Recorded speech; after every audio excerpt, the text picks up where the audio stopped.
That was a short demonstration that there are multiple challenges in life.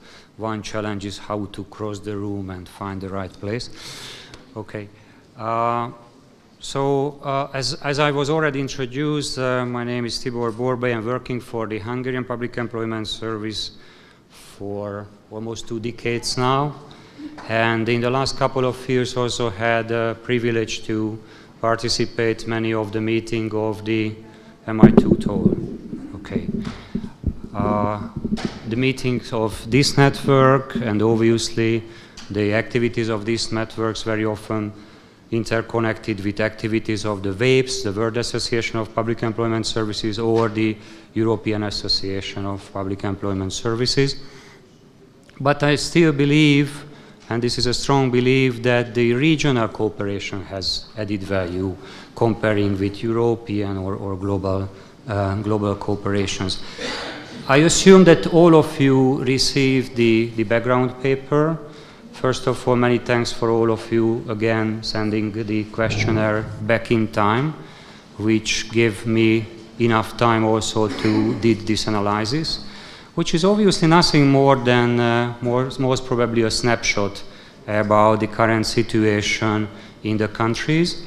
And what I'm planning to talk about today, basically going to cover 4 issues or 4 items. The first one is about the contextual indicator. So whenever we are talking about the key business of public employment services, which is obviously still bringing people back to work, we always have to bear in mind that the structural, the contextual indicator, which is obviously the macroeconomic situation in a country, then the political situation in the country, political targets and policy targets set by the ministries which are responsible for the management of public employment services. This is, let's say, like a macro level. And in this big picture, there is an institutional framework, what we can call the structure of the public employment service. In all of our countries, regulated by law. For example, in Hungary, since 1991, we have the so-called Employment Act, which describing the active measures, the passive measures, but also describing the structure of the Hungarian service, or, for example, the negotiation mechanism, how active measures been allocated in the country. Below this level, we have caseworkers, case managers, responsible for different clients group of the public employment service. And here we go to the today's and tomorrow's topic, which is about LTU, long-term unemployed. Do we have specialized caseworkers for long-term unemployed? How we are managing their transition, re-engagements to the labor market, or we don't? So how we actually setting up the workflow within the agency? This is already an issue at the caseworkers and the local units level. And parallel or the simultaneous level with this, we have caseworkers and hopefully we have cases, right? So we have job seekers, or very often we have people who are not registered as unemployed, or in Hungary we call them registered job seekers. And what we are trying to understand in a better way is the relation between the caseworker and the individuals, and the citizens, and the job seekers, etc. Because this relation, which could have useful effects, bringing people back to workplaces, or could have harmful effect. For example, the hardest issue when we are simply locking out people from services, so that they have no chances to approach us, because the ceiling is so low that they have no access to these services. So there are no cases in that case, right? So I think whenever we are talking about long-term unemployed, whenever we're talking about the role of public employment services in the region, we have to keep in mind that we are playing multiple games. So it's not only the issue of the case management, but the quality and quantity of the structure of the agency, the public employment service, political and policy negotiations between the management of the PES and the ministry or different ministries and the government at the end. And in 4 cases, as 4 countries like Hungary are the member of the EU, we have the supranational level negotiation between the national governments and obviously with the European government. So before we go into details with the LTU management in the 10 countries, I try to prepare only a few slides which hopefully provide us a better understanding about this big picture. Because the easiest to start to blame a public employment agency that the unemployment rate in your country, in your region, in your district is too high, so actually you are the scapegoat. You are the one who is only responsible for this, which is most probably a very unfair type of judgment. It doesn't necessarily mean that the local office of the Public Employment Service or the head office of a PES itself is capable to rearrange the employment situation in a country. My understanding from the morning discussions and the presentation by the ILO and the World Bank was that this is definitely an issue in the region because we do not have enough capacities very often, or we do have more than enough capacities, but the competencies of the staff is probably not the right ones, or we simply don't have clients because we are locking out the clients from the services. It's also happening. And obviously there are all of these macroeconomical indicators. Just to grab a few, one which was just criticized in the morning by both speakers is about the GDP, and also I will show you very soon the unemployment rate. So if we're trying to clusterize our countries, the 10 countries which are now happily members of this association, I'm not really sure that we ever did. So we just take it into granted that we have these 10 countries and we started to work with the 10 countries, but obviously and very clearly there are huge differences between these countries. So if we just grab one indicator, which is the GDP per capita, then very clearly it makes it visible that Slovenia is in an absolutely different stage of economic development than the other countries, not only in the former Yugoslavia, but in the Balkan region or the central southern European region. Which means that national resources can be allocated for the development of a public employment service or any other public services must be different than, for example, in Hungary or in Macedonia or other countries. So whenever we are talking about, for example, the ratio between the clients and the PES staff, we have to also keep in mind these contextual indicators. So what is, for example, affordable for a country to deliver for the citizens? And then we have a branch of countries together with Hungary, as you can see, like Romania, Turkey. Romania is catching up, which are more or less also in the same level concerning the GDP per capita. And then other countries coming mainly from the Balkan region, which are in a different settings. So just giving you a very concrete example, I can't imagine a more unfair situation when a development program of a public employment service in a country where the GDP per capita is so low, being dropped in, and Western Europeans or overseas fellows are coming to you and telling you that this is very simple. What you need to do, just develop a public employment service like Sweden has. Okay, but what are the fundamentals to set up these structures in your countries or in my countries? This is what we not really discuss at the daily basis.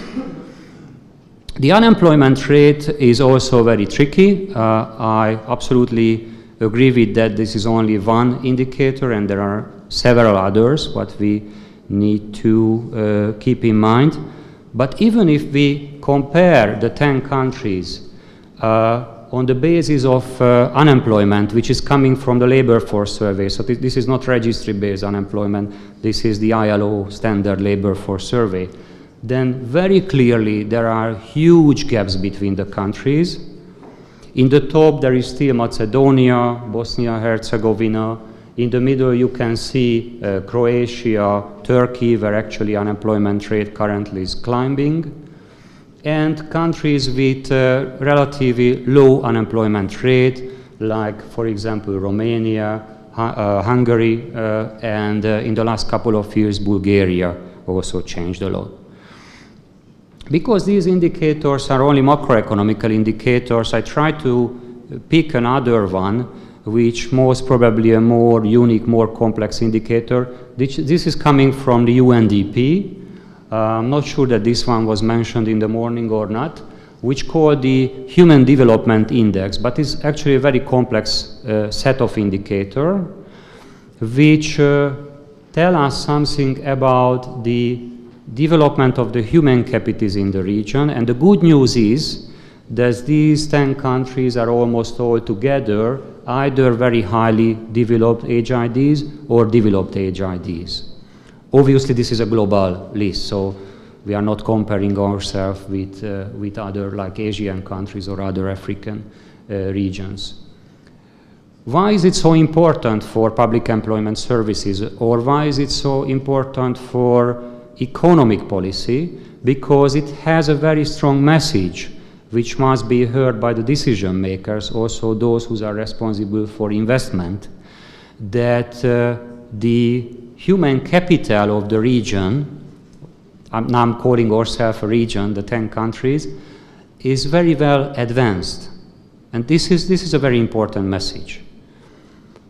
Whenever you're opening The Economist or any other journal, then suddenly I can recognize Macedonia, sometimes Turkey, sometimes Hungary. We are all advertising ourselves and running for investors.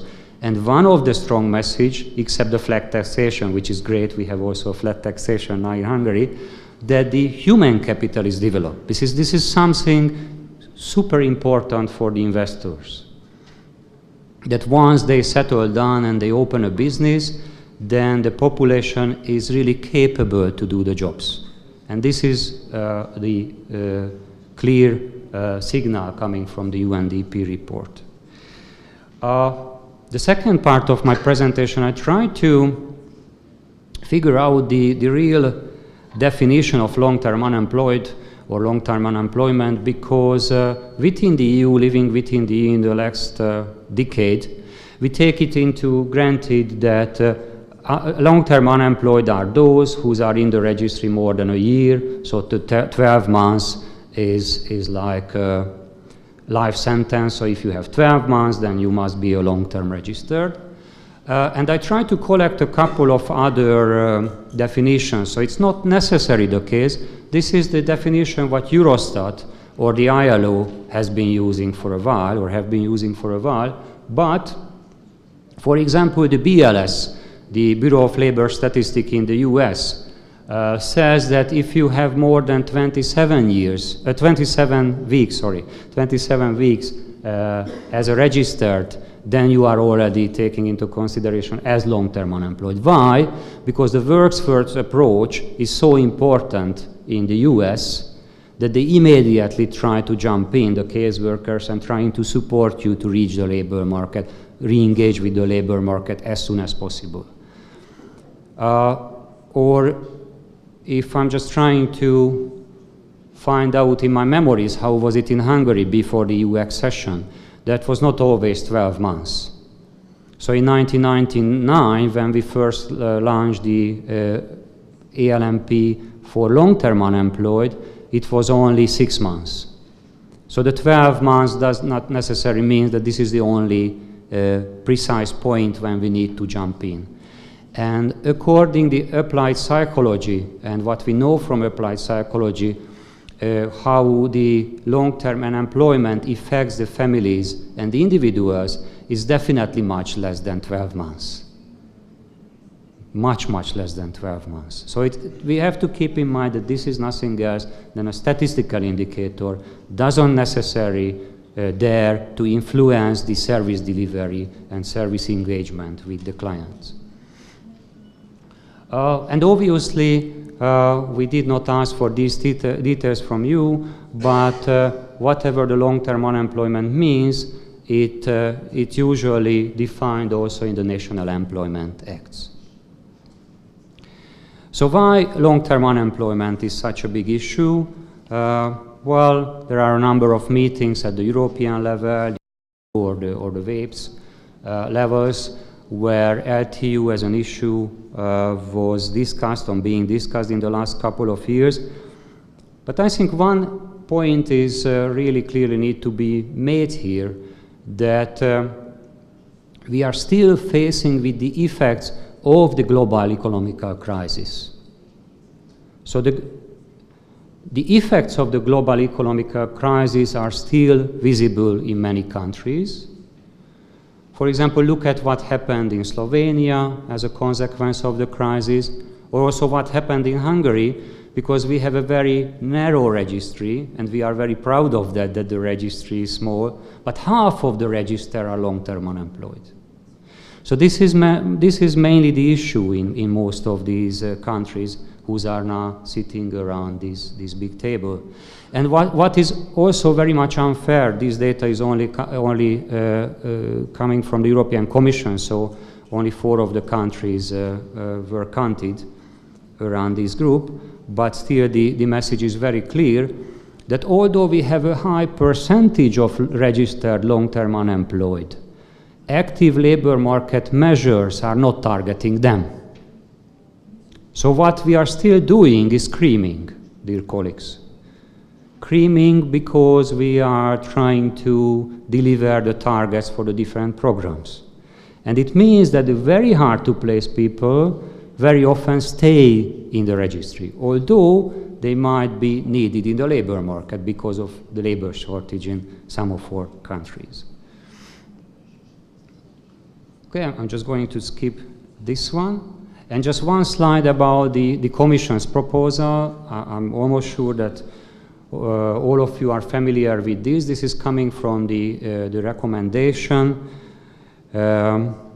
which has mainly 3 action steps. The first issue is the registration of the long-term unemployed.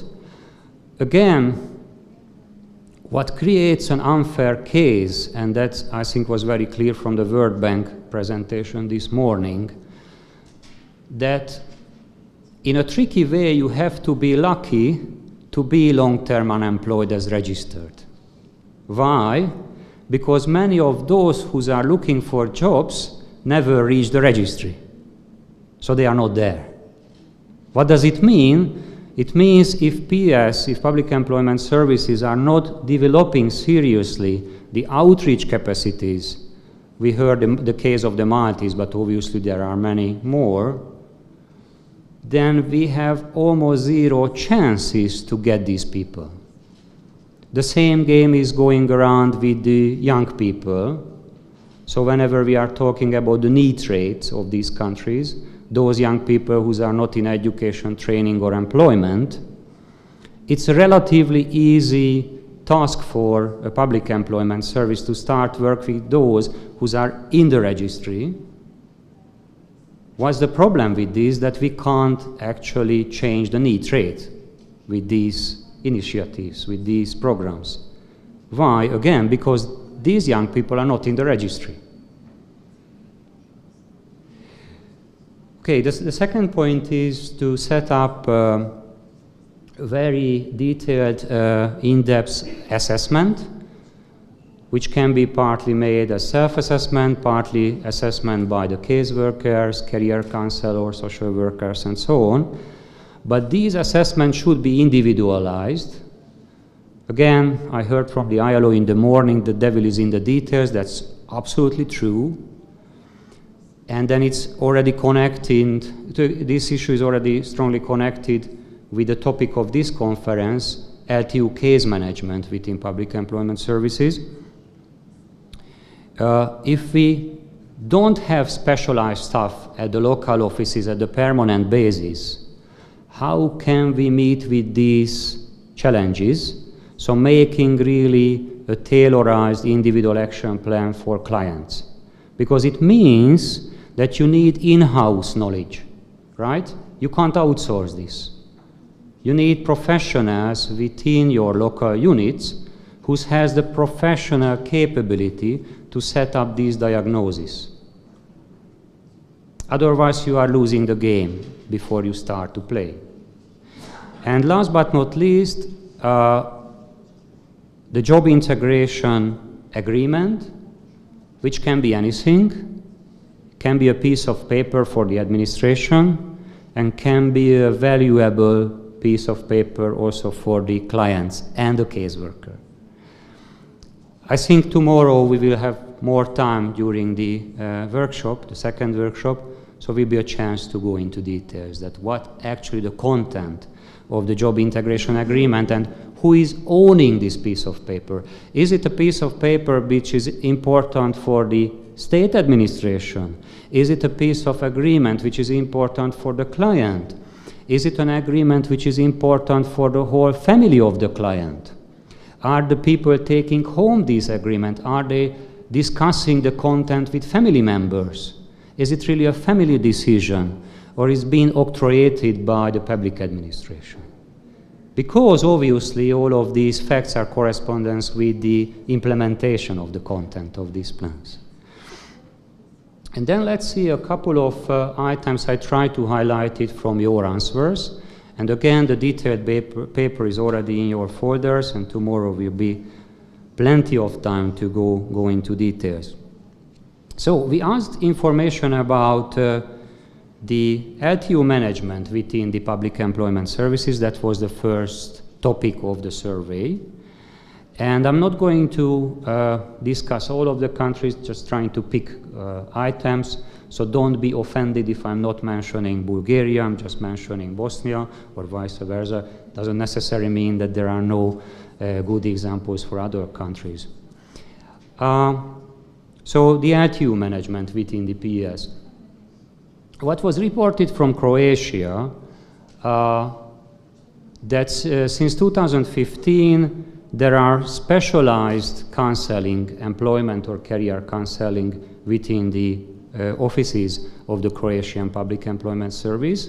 As you will see, this is not applicable for all of the countries, and I would be very grateful to learn more tomorrow morning why you made this decision to set up this type of specialist. Most probably alongside with the CSOC system, so I was really pleased a couple of years ago working in Croatia a few weeks when the lifelong guidance centers were set up, and the role of lifelong learning, the PES role within lifelong learning delivery was also mentioned in the morning. And very often in many countries we see lifelong learning policies and PES policies as two completely separated issues. I would very strongly argue that this is a right approach or not. From Bulgaria was another fact interestingly reported, which is about the employment and social assistance centers.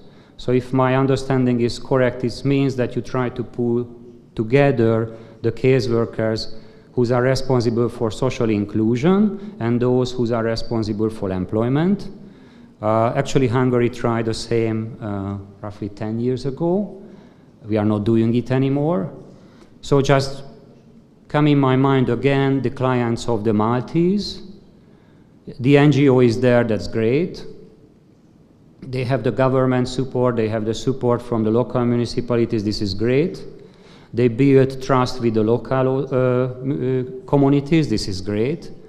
But where is the bridge between the work of these NGOs and the structure of the PES at the caseworkers level? So how can we bridge this gap? Because then at the end of the day, people might need wage subsidies, they might need training, they might need public work, and this is only the PES which is capable to deliver these tools, not the NGOs. So how can we link the two entities?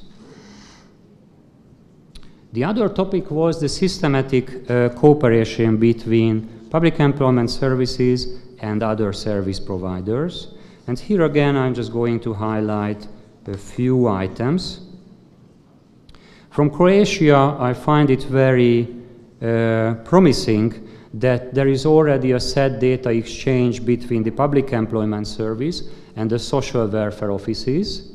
This is actually not the case in even most of the EU countries. So very often these, I have to speed up. Very often we are operating in silos. So we have something in social inclusion services, then we have something in employment, no cross-connection at the case workers level. And also projects and systematic cooperations were reported from many other countries. These charts might be interesting and also inspiring some discussion for tomorrow, where we try to just simply tick, so it was a yes or no answer. I hope I get your answers in the right way. That do you have specialized caseworkers for LTU management within your PES or you don't? And actually there were only 3 countries, namely Slovenia, Croatia, and more recently Bulgaria, which reported that they have specialized caseworkers for LTU management. And all of the rest, so the other 7 countries, we don't have specialists. We have employment counselors, caseworkers, and so on, but no, they are not specialized for certain targets group like LTUs. It also related with the workflow, so talking about the specialties, the knowledge and skills of the staff is only meaningful if we are connected the role of the staff members with the workflow within the Public Employment Service. So I would say if the workflow is nicely set, then we can use the power of the specialist. If the workflow is not really clear, then we could have the best psychologists ever within the agency. They're going to be quite useless. So what was mentioned from Slovenia and also from Croatia, that after 12 months, automatically you are transferring the client to specialists, and their responsibility is to set up a job integration plan with the LTUs. One other interesting point, once we set up special action plans for the long-term unemployed, this is nice, but do we have special active measures? Do we have special active labor market programs to serve their needs?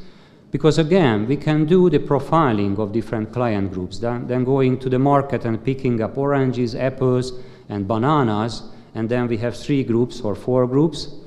But when we are taking these fruits home, then we took all of them to the same baskets. So what's the meaning of segmentation if we don't have different tools for different customers groups? So that's why we asked you about specialized labor market services for LTUs, and I picked up Slovenia and Romania in this sense.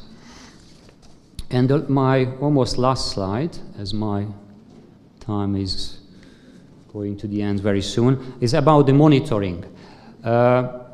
My understanding was, and then you can correct me if I were wrong tomorrow, that this is our joint weakest point. So how we are actually monitoring the results, and even more, setting up monitoring is one issue, but using data for policy evaluation, that would be the second point, and how to use this hard fact, as for example we learned from the World Bank portraits in the case of Bulgaria, Romania, Hungary, Croatia.